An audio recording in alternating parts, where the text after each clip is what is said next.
प्रिय विद्यार्थियों, मैं डॉक्टर अशोक कुमार मिश्र, डीन मेरठ, स्नातकोत्तर एमए पूर्वार्ध के हिंदी विषय के द्वितीय प्रश्न पत्र गद्य साहित्य का अध्ययन आपके समक्ष प्रस्तुत करने के लिए उपस्थित हूँ। इस प्रश्न पत्र में हम उपन्यास, नाटक, निबंध, कहानी के विषय में जानकारी प्राप्त करेंगे। कहानियों का, उपन्यास, नाटक, निबंध का प्रारंभिक परिचय, जिन उपन्यासों को, नाटकों को, निबंध को, कहानी को हमने पाठ्यक्रम में शामिल किया है उसका विश्लेषण करेंगे। सर्वप्रथम प्रथम इकाई के रूप में हम उपन्यास गोदान का अध्ययन करते हैं। गोदान मुंशी प्रेमचंद का प्रमुख उपन्यास है।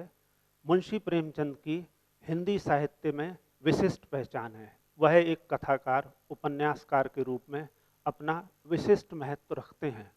उन्होंने अनेक कालजयी उपन्यासों और कहानियों की रचना की है। उनका गोदान उपन्यास भारतीय जनजीवन का महाकाव्य है। भारतीय जनजीवन का महाकाव्य इस उपन्यास को इसलिए कहा जाता है क्योंकि इस उपन्यास में भारतीय समाज, भारतीय संस्कृति पूरी तरह रची बसी है।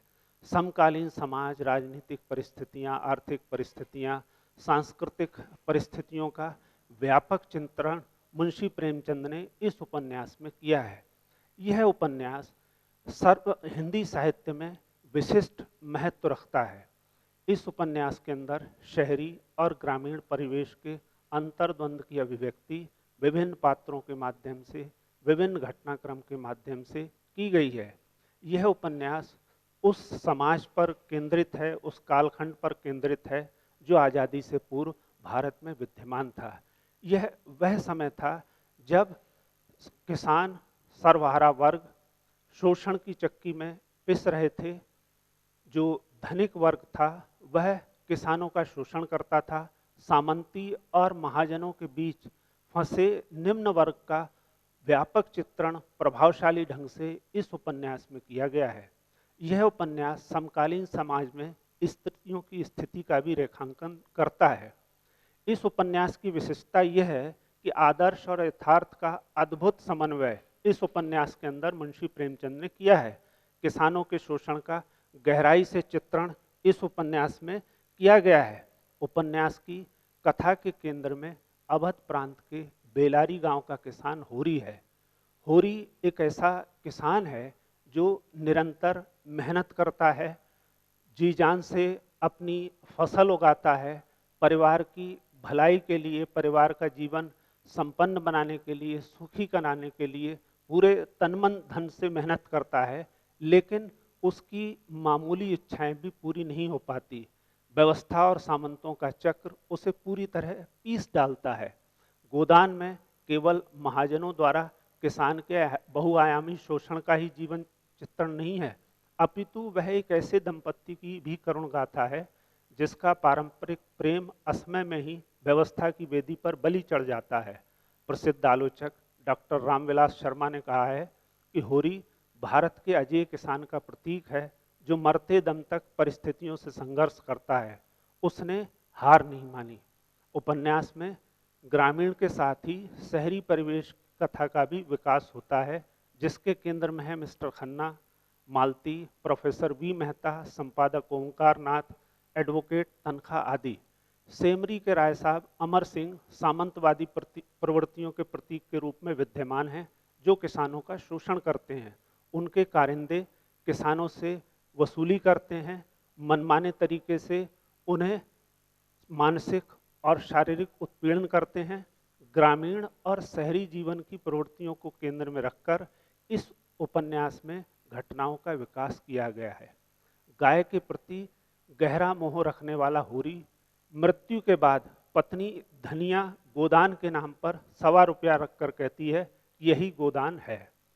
इसी गोदान की प्रसंग से ही उपन्यास का नाम गोदान रखा गया है।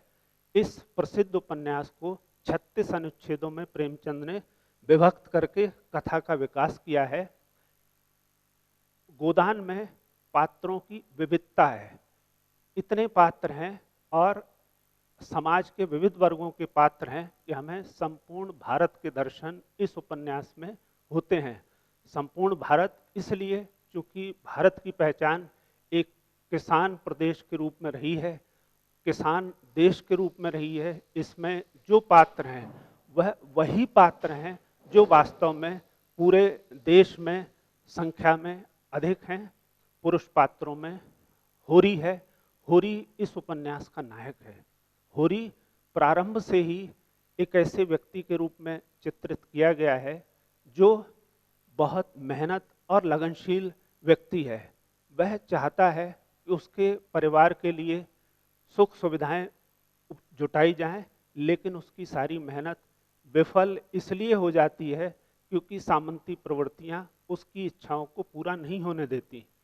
उसका भाई हीरा और शोभा है जो मन ही मन कहीं ना कहीं उससे ईर्ष्या और द्वेष रखता है। जब गोबर एक गाय लेकर आता है तो हीरा और शोभा को ये अच्छा नहीं लगता। वह दोनों एक परस्पर भाइयों के बीच में जो ईर्ष्या होती है इसका प्रतीक हैं। दाता दीन माता दीन, ये दोनों व्यक्ति, ये दोनों चरित्र प्रेमचंद ने उस युग के अनुरूप ही गढ़े हैं, उस युग के अनुरूप ही इनकी रचना की है। राय साहब अमर सिंह सामंत वर्ग के प्रतीक हैं। वह ऐसे व्यक्ति हैं जो किसानों से वसूली करते हैं, उनके कारिंदे किसानों के पास जाकर लगान वसूल करते हैं, लगान ना देने पर उनका मनमाना शोषण करते हैं। मिस्टर खन्ना उद्योगपति के रूप में चित्रित किए गए हैं जिनकी अपनी मिल है और जो ये चाहते हैं कि सामंत वर्ग या उद्योगपति के रूप में जो चीज़ें होती हैं वो उनके चरित्र में शामिल हैं।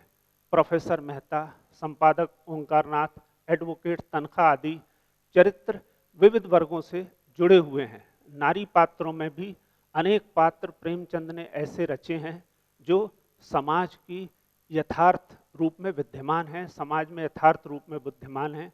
इनमें धनिया, झुनिया, रूपा, सोना, मालती, सेलिया, दुलारी, सहुआइन, नोहरी, गोविंदी, ये सारे पात्र ऐसे हैं जो समाज के विविध वर्गों से जुड़े हुए हैं।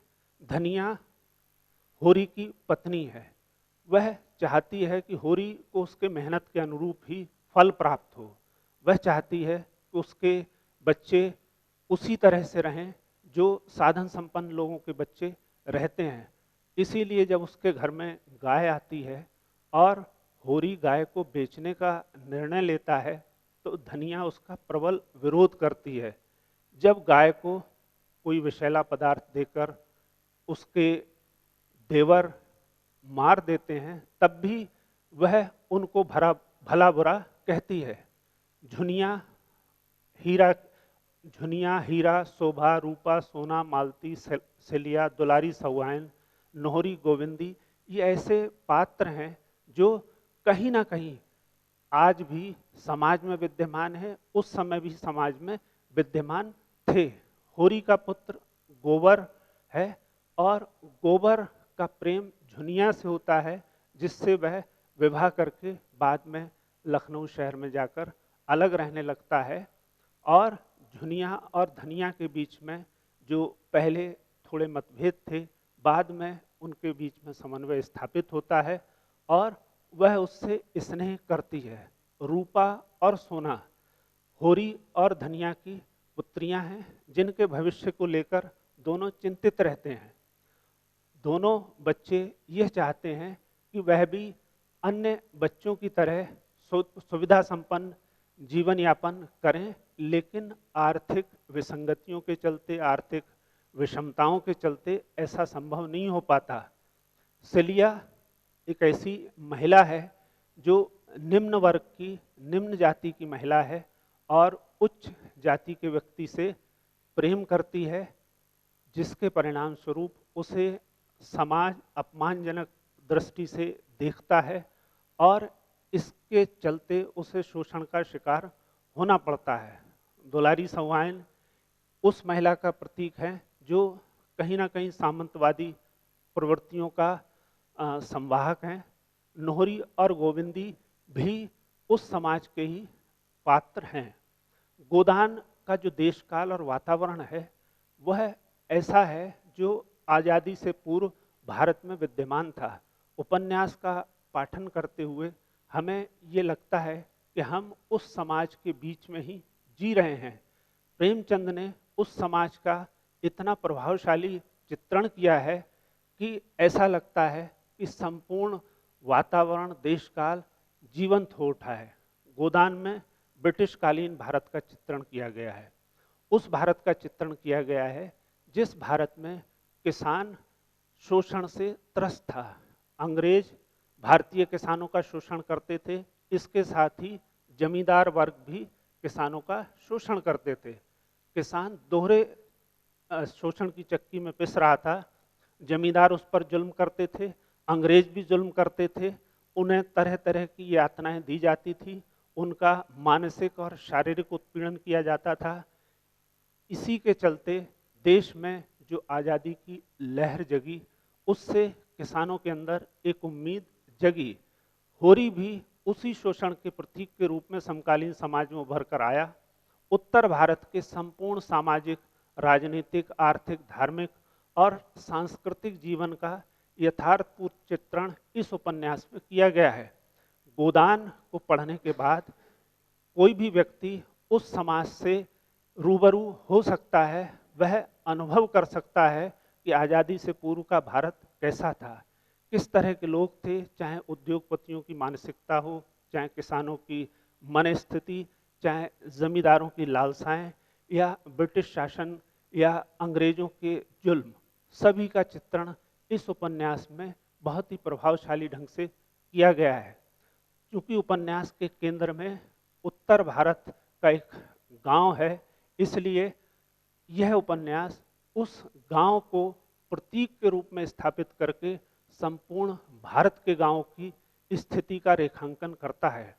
गोदान की विशेषता है कि इसमें शहरी और ग्रामीण दोनों परिवेश का समन्वय है। उस समय शहरों की क्या स्थिति थी, गांवों की क्या स्थिति थी, यह दोनों ही वातावरण संपूर्ण उपन्यास में विद्यमान है।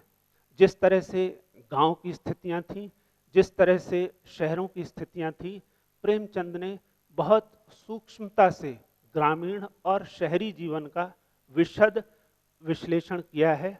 शहर में रहने वाले लोगों की मानसिकता, गांव में लोगों के रहने वालों की मानसिकता, उनके अंतर्द्वंद को प्रभावशाली ढंग से चित्रित किया है। चाहे वह मिस्टर खन्ना के मानसिकता हो, या होरी की मानसिकता हो, या राय साहब की मानसिकता हो, या संपादक ओंकारनाथ या एडवोकेट तनखा या प्रोफेसर मेहता की मानसिकता हो, चाहे नारी पात्रों में मालती हो, धनिया हो, झुनिया हो, वह उस समकालीन समाज के अंतर्द्वंद से जूझ रहे हैं जो उस समय की परिस्थितियों और स्थितियों से उत्पन्न हुआ था। इसी के चलते वह कहीं ना कहीं उस समकालीन समाज का प्रतिनिधित्व करते हैं। पूरा उपन्यास ऐसा है जो हमें उत्तर भारत के संपूर्ण सामाजिक, राजनीतिक, आर्थिक, धार्मिक और सांस्कृतिक जीवन से न केवल साक्षात्कार कराता है, बल्कि उसके अंतर्द्वंद, उसके संघर्ष, उसकी स्थितियों, उसकी प्रवृत्तियों से भी साक्षात्कार कराता है। ग्रामीण और शहरी वातावरण का प्रेमचंद ने गोदान में जितना प्रभावशाली चित्रण किया है, उतना प्रभावशाली चित्रण अन्यत्र संभव नहीं हो पाता। गोदान की जो संवाद योजना है वह चरित्रों के अनुरूप है। संवादों का प्रयोग उस तरह से किया गया है जो उस चरित्र के लिए वास्तव में या यथार्थ में उचित है। प्रेमचंद ने ऐसे चरित्र लिए हैं जो उस समाज से ही लिए गए हैं। उस समाज की भाषा को उन्होंने उस संवाद योजना के अनुरूप ही बनाया है। चाहे होरी के संवाद हों, चाहे राय साहब के संवाद हों, चाहे प्रोफेसर मेहता के संवाद हों, चाहे मालती के संवाद हों, चाहे धनिया के संवाद हों, चाहे झुनिया के संवाद हों, सभी संवादों में कहीं ना कहीं उस चरित्र को, उस पात्र को अनुभव किया जा सकता है। प्रेमचंद ने जहाँ आवश्यक लगा वहाँ संवाद छोटे और जहाँ लंबे संवाद की आवश्यकता है उस तरह से ही उनका प्रयोग किया है। संवाद पात्रों की मानसिकता, चरित्रों की मानसिकता के अनुरूप ही हैं। वह संवादों के माध्यम से चरित्र को गढ़ने का प्रयास भी दिखाई देता है। संवाद योजना इतनी प्रभावशाली है प्रेमचंद की कि उससे उपन्यास और अधिक प्रभावशाली हो जाता है। प्रेमचंद की विशेषता ही यह है कि वह उपन्यास के सभी तत्वों को बहुत प्रभावशाली ढंग से प्रस्तुत करते हैं, चाहे वह पात्रों की बात हो, चाहे देशकाल वातावरण की बात हो, चाहे संवाद योजना की बात हो, चाहे भाषा शैली की बात हो, वह सभी को बहुत कुशलतापूर्वक, बहुत प्रमुखता से, बहुत अच्छे ढंग से अभिव्यक्त कर पाते हैं। इसीलिए वह एक ऐसा श्रेष्ठ उपन्यास लिख पाते हैं जो उपन्यास कहीं ना कहीं समकालीन समाज को हमारे समक्ष प्रस्तुत करता है। प्रेमचंद की संवाद योजना इस तरह से है कि वह उस पात्र को जीवंत कर देती है। यही बात प्रेमचंद की भाषा शैली पर भी लागू होती है। गोदान में उन्होंने पात्रानुरूप भाषा का प्रयोग किया है। पात्रानुरूप भाषा से हमारा आशय यह है कि एक पात्र जिस तरह की भाषा बोलता है वही भाषा उन्होंने उपन्यास में रखी है। कहने का आशय ये है, यदि होरी एक अनपढ़ किसान है तो अनपढ़ किसान की भाषा प्रोफेसर मेहता की भाषा से भिन्न होगी। प्रोफेसर मेहता की भाषा में जिस तरह का भाषिक सघनता या भाषिक गहनता परिलक्षित होनी चाहिए वह वहाँ पर विद्यमान है। या संपादक ओंकारनाथ या राय साहब अमर सिंह की भाषा में जो अंतर होना चाहिए उस अंतर को प्रेमचंद ने बहुत प्रभावशाली ढंग से रेखांकित किया है। उनकी भाषा सहज और सरल है। जगह जगह कहावतें और मुहावरों का प्रयोग किया गया है। जीवन के अनुभव से उपजी सूक्तियों का प्रयोग किया गया है। उपन्यास में ऐसी भाषा दिखाई देती है जो आम जनजीवन में उसी चरित्र के व्यक्ति प्रयोग करते हैं। किसान की भाषा हो या किसी पढ़े लिखे व्यक्ति की भाषा हो, वो उसी तरह से उसका प्रयोग करते हैं जो भाषा एक सामान्य व्यक्ति, एक जनजीवन में से जुड़ा व्यक्ति बोलता है। होरी की भाषा में उन्होंने जो उत्तर भारत के किसानों की भाषा है उस भाषा का प्रयोग किया है। उन्होंने छोटे छोटे वाक्यों के माध्यम से होरी की मानसिकता, होरी के अंतर्द्वंद को अभिव्यक्त किया है। इसी तरह से राय साहब अमर सिंह की भाषा या प्रोफेसर मेहता की भाषा या संपादक ओंकारनाथ की भाषा में भी हमें यह विशिष्टता परिलक्षित होती है।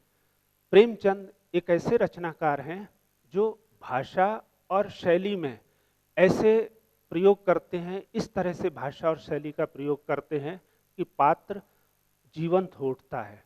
होरी के जो पात्र कालजयी बना, उसके रचना में उसकी भाषा का बहुत बड़ा महत्व है। होरी की भाषा बहुत सहज सरल भाषा है।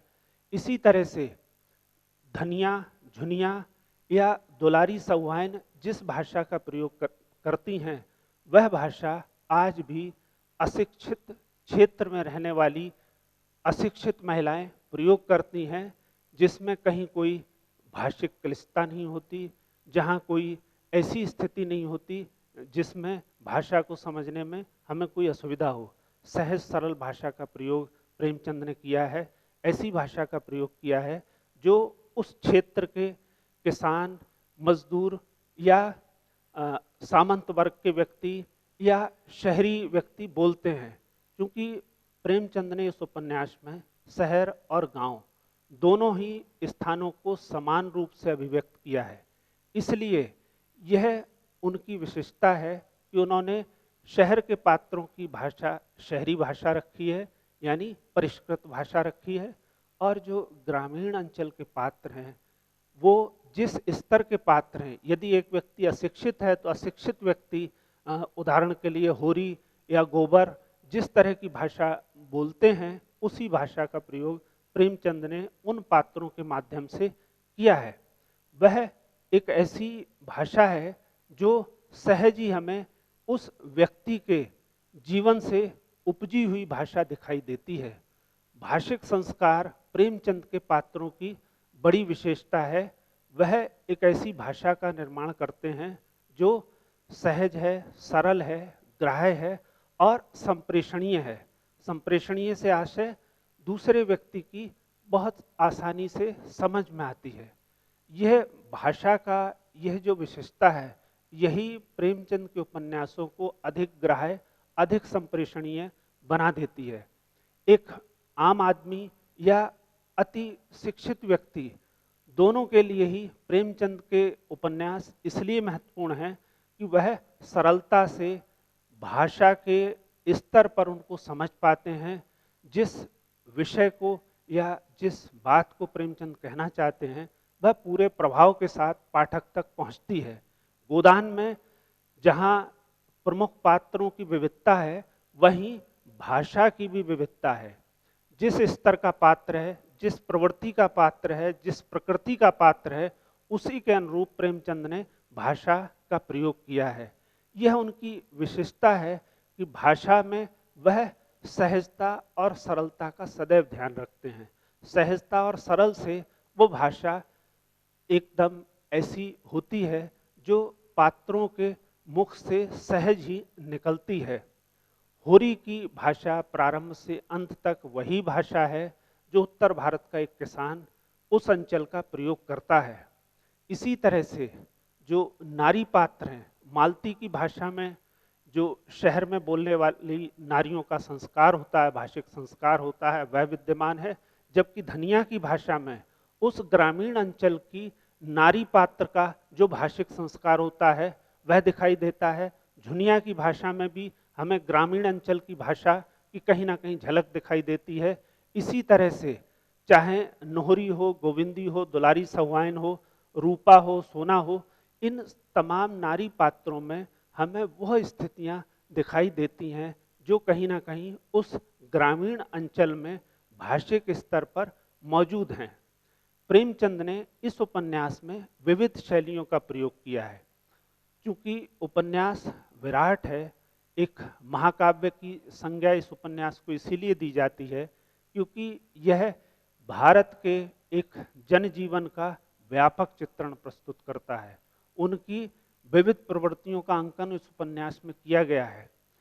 प्रेमचंद ने वर्णनात्मक और मनोविश्लेषणात्मक शैली को प्रमुखता से इस उपन्यास को लिखने का माध्यम बनाया है, इस उपन्यास की अभिव्यक्ति का माध्यम बनाया है।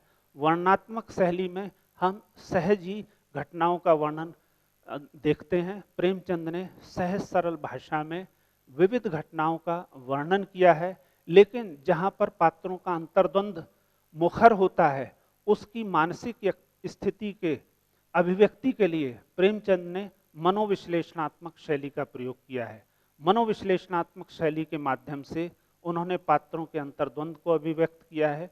उनके मन में जो संघर्ष चल रहा था, जो आंतरिक और बाह्य संघर्ष की अभिव्यक्ति हो रही थी, प्रेमचंद ने उसका भी छायांकन, शब्दांकन इस उपन्यास के माध्यम से किया है। उपन्यास में शैलियों की इसलिए विविधता है क्योंकि उपन्यास अपने आप में विराट है, महत्वपूर्ण है। जहाँ भाषा और शैली में हम विविध पात्रों की विविध प्रकार की भाषा का प्रयोग देखते हैं, उसी तरह से उन्होंने शैलियों का भी प्रयोग किया है।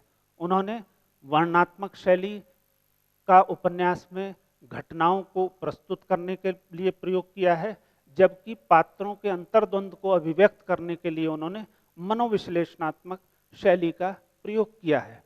यह शैलियाँ उपन्यास को प्रभावशाली बनाती हैं, ग्राह्य बनाती हैं, पाठक के लिए अत्यंत महत्वपूर्ण बनाती हैं। संपूर्ण उपन्यास हम अगर इसको विश्लेषण करते हैं तो देखते हैं कि उपन्यास कला के आधार पर यह उपन्यास बहुत उच्च स्तर पर स्थापित है। इसमें चाहे प्रमुख पात्रों की बात हो, देशकाल की बात हो, संवाद योजना की बात हो, भाषा शैली की बात हो, प्रेमचंद ने इतने प्रभावशाली तरीके से सभी चीज़ों को प्रस्तुत किया है कि उपन्यास अपने आप में विशिष्ट बन जाता है। यही वजह है कि इस उपन्यास को प्रेमचंद ने महाकाव्य के रूप में, या आलोचकों ने इसको भारतीय जनजीवन के महाकाव्य के रूप में ग्राह्य किया है, महाकाव्य के रूप में इसको स्थापित किया है। इसीलिए इस उपन्यास को हम भारतीय जनजीवन के एक ऐसे प्रतिबिंब, एक ऐसे दर्पण के रूप में भी देखते हैं जिसमें संपूर्ण भारत के दर्शन हो पाते हैं। प्रेमचंद का उपन्यास गोदान कहीं ना कहीं हमें तमाम ऐसी उपन्यास कला से साक्षात्कार कराता है जो दुर्लभ हैं, विशिष्ट हैं। यह उपन्यास प्रेमचंद की रचनात्मकता के शिखर को दर्शाता है। प्रेमचंद की उपन्यास कला इस उपन्यास में शीर्ष पर दृष्टिगोचर होती है। यही कारण है कि उपन्यास के जो तत्व होते हैं, चाहे कथा का संगुम्फन हो या पात्रों की रचना हो या देशकाल या वातावरण का निर्माण या संवाद योजना या भाषा शैली, सभी में प्रेमचंद अपने विशिष्ट रूप में विद्यमान दिखाई देते हैं। एक लेखक के रूप में, एक उपन्यासकार के रूप में गोदान उनकी ऐसी कृति है जिसका हम कालजयी कृति के रूप में स्वीकार करते हैं, स्थापित है। आलोचकों ने भी इसे भारतीय जनजीवन के महाकाव्य की संज्ञा इसीलिए दी क्योंकि यह संपूर्ण भारत का साक्षात्कार हमें कराता है। हमारे समक्ष भारत के विविध अंचल में जो पात्र हैं, जो घटनाएं हैं, जो स्थितियां विद्यमान हैं, उन स्थितियों को प्रस्तुत करता है। स्वतंत्रता से पूर्व के भारत की स्थिति का अत्यंत प्रभावशाली शब्दांकन प्रेमचंद ने गोदान में किया है। यह उपन्यास एक ऐसा उपन्यास है जो हमें यह अनुभव कराता है कि उपन्यास के माध्यम से न केवल हम संपूर्ण भारत को समझ पाते हैं, एक अंचल को समझ पाते हैं, बल्कि विविध प्रकार के पात्रों को भी हम समझ पाते हैं। आज भी जब हम इस उपन्यास को पढ़ते हैं तो आज़ादी से पूर्व का भारत कैसा था, उसके दर्शन हमें इस उपन्यास के माध्यम से होते हैं। यही प्रेमचंद की विशेषता है। इसीलिए प्रेमचंद एक बड़े लेखक के रूप में स्वीकारे गए हैं। कथा और उसके प्रस्तुतिकरण को लेकर प्रेमचंद का अत्यंत विशिष्ट महत्व है। चाहे उपन्यास कला की बात हो, चाहे कहानी कला की बात हो, वह अपने आप में कथा सम्राट कहलाते हैं। गोदान एक ऐसा उपन्यास है जिसके माध्यम से उन्होंने अपनी उपन्यास कला को अत्यंत प्रमुखता से, प्रभावशाली ढंग से प्रस्तुत किया है। इसकी कथा में विविध घटनाओं की रचना है। विविध प्रकार की घटनाएं इस उपन्यास में चलती हैं, चाहे शहरी जीवन की हो, चाहे ग्रामीण अंचल की हो। विविध प्रकार के पात्र इस उपन्यास में हैं, शहरी भी हैं, ग्रामीण भी हैं, और वो पात्र उस समय के वातावरण के अनुरूप ही हैं। आज़ादी से पूर्व जिस तरह की पात्रों की मानसिकता थी, वही मानसिकता प्रेमचंद के उपन्यास में इन चरित्रों में विद्यमान है। उस समय की जो भाषा शैली थी, वो भाषा शैली भी है, क्योंकि आज़ादी से पूर्व कहीं ना कहीं भारतीय जनजीवन में उर्दू शब्दों का भी प्रयोग किया जाता था। उर्दू उस समय एक प्रमुख भाषा के रूप में भी रही। तो प्रेमचंद के इस उपन्यास में उर्दू शब्दों का भी प्रयोग किया गया है। उर्दू हिंदी के सहज समन्वय से जिस भाषा का निर्माण होता है, वह भाषा प्रेमचंद की भाषा है। उन पात्रों के अनुरूप भाषा है जिनका निर्माण प्रेमचंद ने उस उपन्यास में किया है। यह संपूर्ण उपन्यास के पात्र जीवन से, के अनुभव से उपजी स्थितियों को चित्रित करते हैं। उपन्यास में विविध शैलियों का प्रयोग उसको अधिक ग्राह्य, अधिक पठनीय, अधिक संप्रेषणीय और अधिक लोकप्रिय बना देता है। यही कारण है कि प्रेमचंद का यह उपन्यास आज भी लोकप्रिय है, पहले भी लोकप्रिय था और आगे भी इसकी लोकप्रियता में कभी कमी नहीं आएगी, क्योंकि यह उपन्यास कला की कसौटी पर खरा उतरता है। यह प्रेमचंद की उपन्यास कला का शीर्ष है। इसीलिए इस उपन्यास को हम एक विशिष्ट उपन्यास मानते हैं और आलोचकों ने इसे भारतीय जनजीवन का जो महाकाव्य कहा है, वह वास्तव में सत्य है, यथार्थ है। यथार्थ और आदर्श का जो समन्वय प्रेमचंद ने उस उपन्यास में किया है, वह समकालीन समाज की ही स्थितियां हैं, वह समकालीन समाज में उस समय विद्यमान थी। इसीलिए यह उपन्यास एक अत्यंत प्रभावशाली रूप में प्रस्तुत किया जाता है। आदर्श और यथार्थ दोनों स्थितियों का समन्वय इस उपन्यास में किया गया है और यही बात है कि उपन्यास कला की कसौटी पर खरा उतरने के कारण ही यह उपन्यास प्रेमचंद को विशिष्ट बनाता है और प्रेमचंद की विशिष्टता ही इस उपन्यास को कहीं ना कहीं कालजयी बनाती है। चाहे घटनाक्रम की बात हो, भाषा की बात हो, संवादों की बात हो, शैली की बात हो, प्रेमचंद ने अपने विविध प्रकार के पात्रों को इस उपन्यास में प्रस्तुत करके उनको अत्यंत प्रभावशाली ढंग से अभिव्यक्त किया है और यह अभिव्यक्ति उस समकालीन समाज को पूरे जीवंत रूप में हमारे समक्ष प्रस्तुत कर देती है।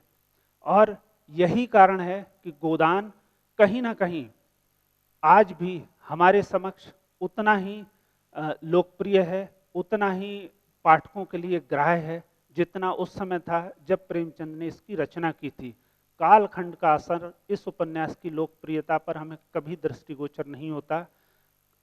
तमाम स्थितियां प्रेमचंद ने स्वतंत्रता से पूर्व जो रखी हैं, वही स्थितियां कहीं ना कहीं यथार्थ में उस समय विद्यमान थी।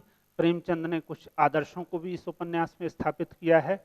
आदर्श और यथार्थ के अद्भुत समन्वय से ही उन्होंने इस उपन्यास को लिखा है, इस उपन्यास की रचना की है और यह उपन्यास अपने आप में विशिष्ट इसलिए हो जाता है क्योंकि इसमें उपन्यास कला की दृष्टि से कथा, चरित्र चित्रण, देश काल वातावरण, संवाद योजना, भाषा शैली सभी का अत्यंत कुशलतापूर्वक, उत्कृष्टतापूर्वक प्रेमचंद ने प्रस्तुत किया है और वह कहीं ना कहीं इस उपन्यास को एक ऐसे उपन्यास के रूप में प्रस्तुत करते हैं जो पाठकों को समकालीन समाज से साक्षात्कार कराने में समर्थ है, समकालीन समाज के पात्रों को पाठकों के समक्ष प्रस्तुत करने में समर्थ है, समकालीन समाज की भाषा को भी प्रस्तुत करने में समक्ष है।